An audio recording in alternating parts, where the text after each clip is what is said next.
the one scenario that most of us never want to encounter, but it's also the one that most pilots are least prepared for. I'm so glad you have joined us because what we're about to talk about has the power to save lives.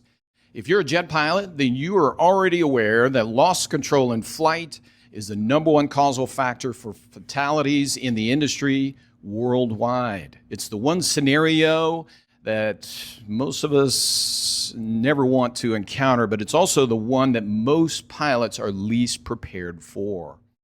You know, it was about 20 years ago that I was driving through the Phoenix Mesa Gateway Airport, just looking for a part-time job, flying a cool airplane.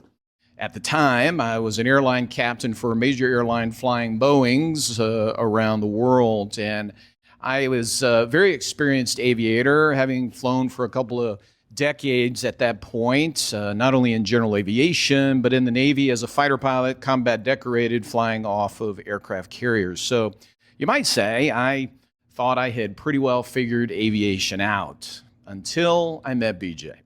You know, it was at that point that he introduced me to the reality of lost control in flight. And it was at that point that I realized I didn't know what I didn't know.